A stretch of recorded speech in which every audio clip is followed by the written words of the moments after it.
Pasangan calon bupati nomor urut 2, Wayan Sarjana dan Bagus Komang Astawamerte menggunakan hak pilihnya.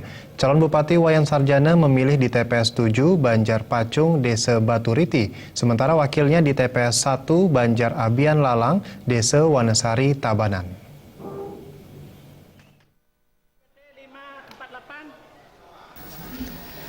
Di Kabupaten Tabanan terdapat dua pasangan calon, yakni Eka Jaya dengan nomor urut 1 dan Jana Amerta dengan nomor urut 2. Sama dengan masyarakat Tabanan lainnya, paket Jana Amerta pun menggunakan hak pilihnya masing-masing untuk Wayan Sarjana di TPS 7 Banjar Pacung.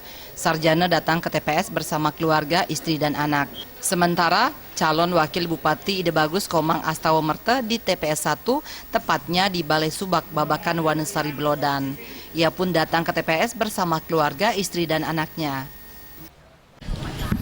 Harapan kita biar pilkada ini berjalan aman, tertib, dan mudah-mudahan tidak ada kecurangan.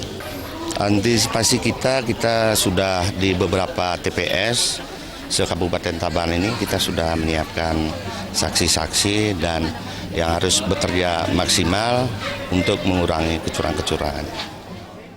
Sementara itu, Ketua Koalisi Rakyat Tabanan juga berharap pelaksanaan pemilu berjalan lancar. Dapat berjalan dengan baik, lancar, dan bahkan masyarakat sudah jam 7 sudah standby di TPS masing-masing. Yang penting aspirasi masyarakat sesuai dengan hati nuraninya memilih pemimpinnya ke depan ini.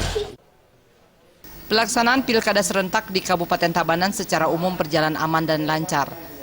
Pengamanan pun dilakukan secara terorganisasi dari pihak kepolisian, Babinsa hingga Pecalang. Jenny dan Indra Wijaya, Bali.